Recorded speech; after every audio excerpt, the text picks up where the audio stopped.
Welcome to Cambridge English Language Institute. This is Ansar Ahmad and today's video I am going to talk about bioenergetics. नया chapter का आगाज़ करते हैं first year की biology से। Chapter number 4 है। इससे पहले हमने 3 चैप्टर जो है अपलोड किया। आज हम 14 चैप्टर का इंट्रोडक्शन करवाते हैं। तो पहले इस वर्ड को देखते हैं कि इस वर्ड से क्या मुराद है। अगर हम इस वर्ड को देख लेते ना तो सबसे पहले बायो का मतलब क्या होता है। बायो का मतलब होता है लाइफ, इसका मतलब है life.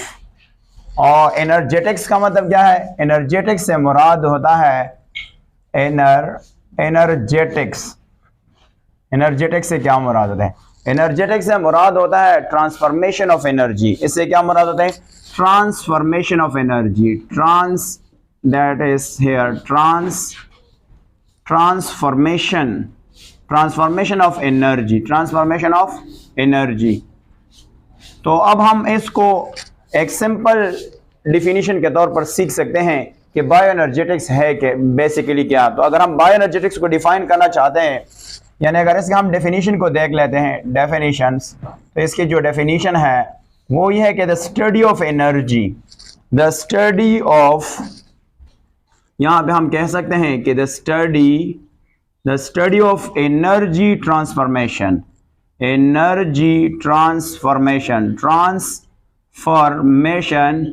biological systems and biological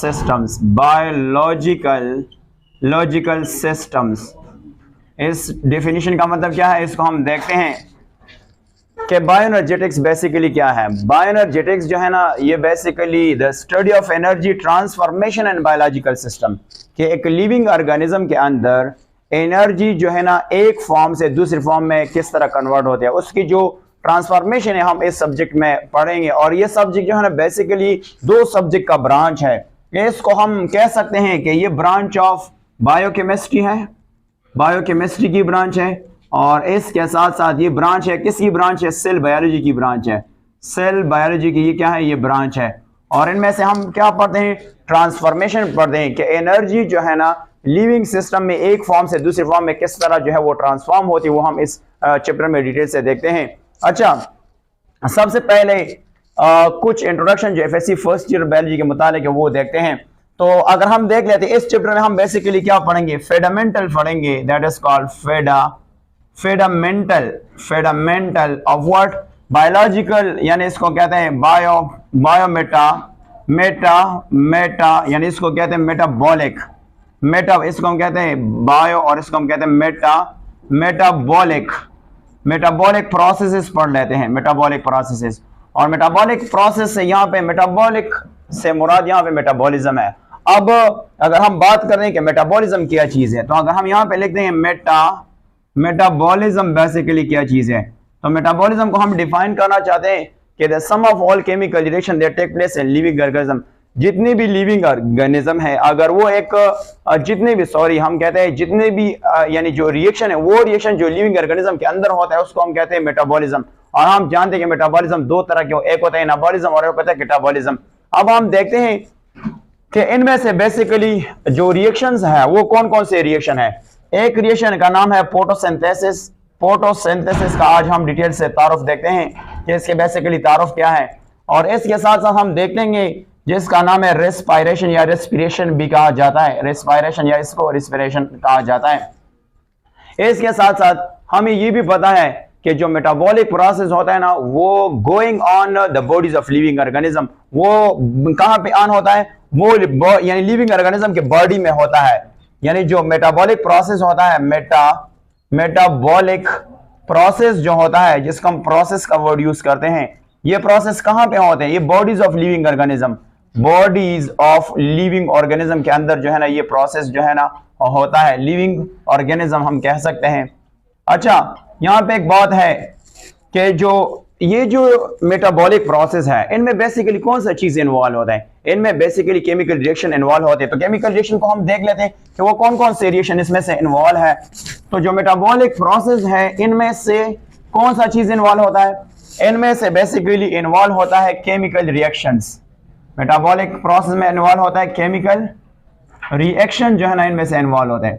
और हम जानते हैं कि केमिकल रिएक्शन के अंदर क्या होने वाला है, या तो बॉन्ड बनाएगा या तो बॉन्ड जो है वो टूट जाएगा। यहाँ पे हम एक बात लिखना चाहते हैं कि या तो बॉन्ड जो है ना, बॉन्ड या तो बनाएगा, मेकिंग कह सकते हैं, या बॉन्ड जो है ना वो ब्रेकिंग किया जाता है। बॉन्ड जो है ना वो क्या होगा, और ये भी कहाँ पे, मॉलिक्यूल में। जो मॉलिक्यूल है इसको हम कहते हैं मॉलिक्यूल के अंदर जो है या तो बॉन्ड बन जाएगा या बॉन्ड टूट जाएगा।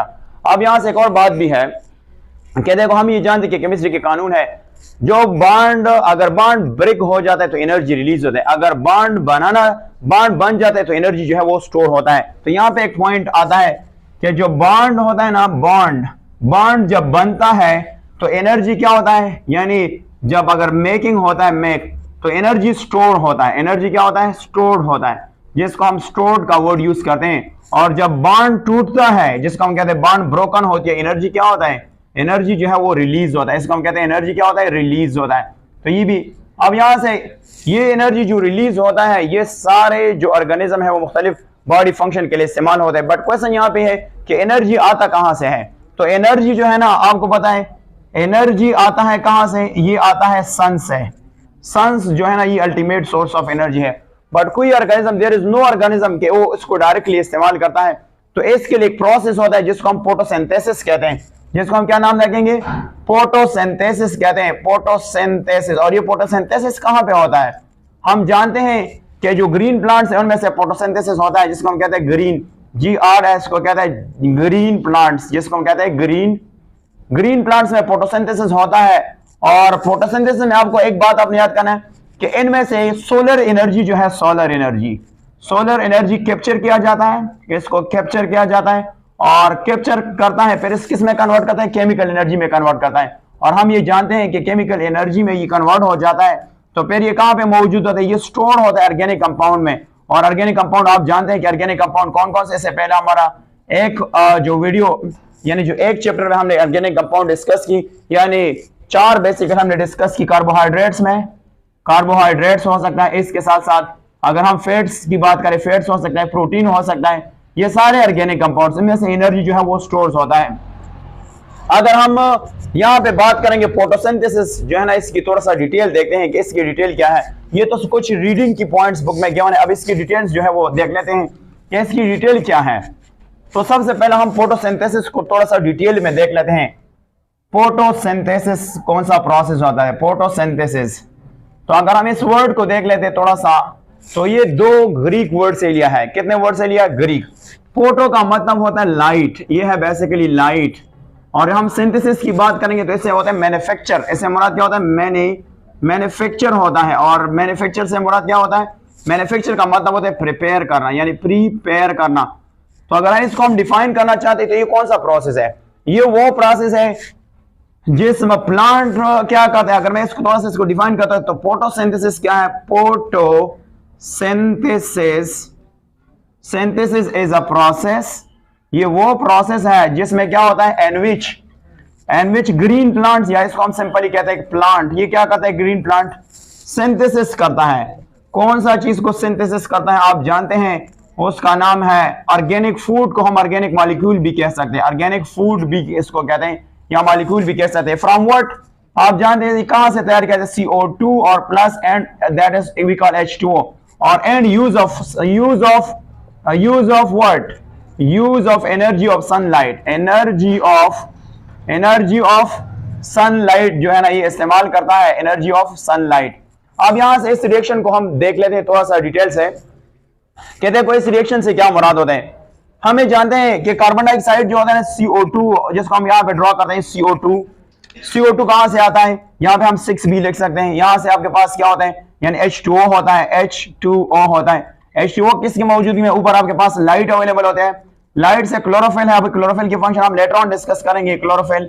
और क्लोरोफिल के साथ साथ हम आगे देख लेते हैं कि क्या बनने वाला है। तो यहां से यानी वो प्रोसेस जिसमें कार्बन डाइऑक्साइड और H2O एक दूसरे के साथ मिल जाता है, किसकी मौजूदगी में, लाइट मौजूद है, क्लोरोफिल है। अब क्या बनने वाला है, हमें प्लांट की मकसद ये कि हमें ग्लूकोज बन जाता है, तो आपके पास बन जाता है C6H12 बन जाता है, और आपके पास O6 बन जाता है, प्लस आपके पास क्या बनता है, O2 बन जाता है जिसको हम 6 कहते हैं, और प्लस आपके पास 6H2O बन जाता है। अब यहां से हम कहते हैं इस प्रोसेस में बेसिकली कुछ पॉइंट है जिसको हम यूटिलाइज करके यानी कोशिश करेंगे समझे ये जो कार्बन डाइऑक्साइड और H2O है इसको रॉ मटेरियल कहते हैं। अगर ये रिएक्शन में H2O नहीं है या कार्बन डाइऑक्साइड नहीं तो ये प्रोसेस नहीं प्रोसीड नहीं किया जाएगा। तो इसको हम कहते हैं कि ये दोनों हमारे पास क्या है, इसको रॉ मटेरियल के तौर पर हम इस्तेमाल करते हैं। रॉ मटेरियल जिस रिएक्शन में क्या कहते हैं, ये रॉ मटेरियल है। इसके अलावा वो प्रोसेस जिसमें ऑर्गेनिक फूड तैयार हो गया, इस ऑर्गेनिक फूड का नाम क्या है, इसको हम बेसिकली ग्लूकोज कहते हैं।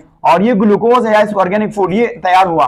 बस इस रिएक्शन में आपने एक चीज और भी याद करना है, यानी ऑक्सीजन जो था ना ये बन गया है बट इसको हम बाय प्रोडक्ट कहते हैं। ये हमारा मकसद नहीं है बट ये वैसे बन गया। तो इस ऑक्सीजन को हम क्या कहते हैं, इसको बाय प्रोडक्ट के तौर पर इस्तेमाल कर सकते हैं, बाय प्रोडक्ट के तौर पर इस्तेमाल करते हैं। और इसके साथ अगर आप लाइट को देख लेते हैं, आपके बुक में लिखा है कि क्लोरोफिल और अदर फोटोसिंथेटिक पिगमेंट क्या करता है, ये लाइट को ऑब्जर्व करता है। और अब जानते हैं कि लाइट एनर्जी कौन सी एनर्जी होते हैं, वो सोलर एनर्जी है। और इसको किस में कन्वर्ट करता है, वो कन्वर्ट करता है केमिकल एनर्जी में। तो अगर आपसे पूछिए कि ये जो क्लोरोफिल है, आगे हम डिटेल से देखेंगे। क्लोरो का मतलब होता है कलर, फाइल का मतलब होता है लीव्स। क्लोरोफिल का काम ये है कि ये लाइट को ऑब्जर्व करता है। लाइट की कौन सा एनर्जी है, सोलर एनर्जी। इसको किस में कन्वर्ट करता है, ये कन्वर्ट करता है केमिकल एनर्जी में। अब इस रिएक्शन में आपको दो रिएक्शन मिल रहा है।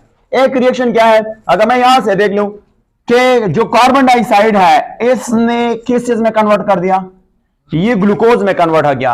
अब वो प्रोसेस जिसमें ग्लूकोज यानी जिसमें कार्बन डाइऑक्साइड ग्लूकोज में कन्वर्ट हुआ, इसको कहते हैं लाइट रिएक्शन। इसको हम क्या नाम देंगे, लाइट रिएक्शन का नाम यूज कर सकते हैं। और वो प्रोसेस जिसमें H2O से क्या बन गया, H2O से बन गया, जिसको हम बेसिकली कहते हैं यानी ऑक्सीजन बन गया। तो इस प्रोसेस का नाम क्या है, इस प्रोसेस को हम कहते हैं डार्क रिएक्शन। इसका हम क्या नाम रखेंगे, यहां पे आपके पास है प्लस, यानी इसको हम यूज कर सकते हैं और यहां पे आपके पास H2O है। अब अगर क्या हुआ कि H2O से क्या बन गया, H2O से बन गया वी कॉल इट ऑक्सीजन। अगर O2 बन गया तो इस रिएक्शन का हम क्या नाम रखेंगे, इसका नाम रखेंगे डार्क रिएक्शन। ये आपके पास कौन सा रिएक्शन है, इसको हम कहते हैं डार्क रिएक्शन। तो ये भी जो है ना एक डिफरेंस है कि इन दोनों में क्या फर्क होता है, इसको हम डार्क और लाइट रिएक्शन कहते हैं। अब जो आपके पास क्या है, यानी जो प्रोसेस है कि ये जो फोटोसिंथेसिस है ये कौन सा प्रोसेस है। तो आपने एक और पॉइंट भी याद करना है कि जो फोटोसिंथेसिस है ना ये energy capturing and storing process है। और ये क्या करता है, कार्बन डाइऑक्साइड को फिक्स करता है कार्बोहाइड्रेट्स में। और फिर ये कार्बोहाइड्रेट सारे ऑर्गेनिज्म के लिए जो है फूड के फॉर्म में अवेलेबल होता है। अब on the basis of food, ये प्रिपरेशन के लिहाज से ऑर्गेनिज्म दो तरह के होते हैं, क्योंकि सारे ऑर्गेनिज्म जो है ना वो किस पे डिपेंड करता है, वो डिपेंड करता है फोटोसिंथेसिस पे, डायरेक्टली एंड डायरेक्टली। अगर हम बात करेंगे फूड के लिहाज से, एक का नाम है ऑटोट्रोपिक।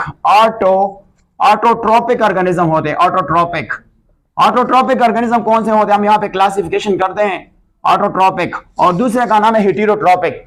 तो ये जो सनलाइट है एनर्जी कौन कैप्चर करेगा, ये जो है ऑटोट्रोपिक, जिसको हम कहते हैं ग्रीन प्लांट। ये क्या है, ये आपके पास ग्रीन प्लांट, जिसको हम कहते हैं ग्रीन प्लांट। और ग्रीन प्लांट क्या है, ये क्या करता है, ये अपने लिए खुराक खुद तैयार करता है। इसे ऑटोट्रोपिक कहते हैं ना, वो ऑर्गेनिज्म जो अपने लिए खुद खुराक तैयार करते हैं। तो ये ग्रीन प्लांट क्या करता है, ये प्रिपेयर करता है देयर ओन फूड जो है ना ये तैयार करता है फूड। और अगर हम देख लें हेटेरोट्रोपिक की बात कर लेते हैं, दूसरा जो ग्रुप है हेटेरोट्रोपिक जो है ना, हेटेरोट्रोपिक ऑर्गेनिज्म कौन से होते हैं, जिसमें ह्यूमन भी आ सकता है। और ये वो ऑर्गेनिज्म है जो अपने लिए खुराक तैयार नहीं, कैन नॉट प्रिपेयर ये फूड को तैयार नहीं कर सकता है। कौन सा चीज, तो ये फिर एनर्जी ये किस पे डिपेंड करता है, इसको एनर्जी पे डिपेंड करता है, फूड पे डिपेंड करता है। कौन से ऑर्गेनिज्म को, जिसको हम ऑटोट्रोपिक कहते हैं, जिसको हम क्या कहते हैं, ऑटोट्रोपिक कहते हैं। अगर आप पेज को टर्न कर नेक्स्ट पेज पे देख लें तो आपको ये ओवरऑल रिएक्शन नजर आता है। अब इस ओवरऑल रिएक्शन में एक जो H2O है और कार्बन डाइऑक्साइड, इन दोनों को रिएक्टेंट कहते हैं। और जो ग्लूकोज है और ऑक्सीजन जो है ना इसको प्रोडक्ट कहते हैं। तो ये था बेसिकली बायोएनर्जेटिक्स की इंट्रोडक्शन था। इसके बाद जो नेक्स्ट वीडियो हम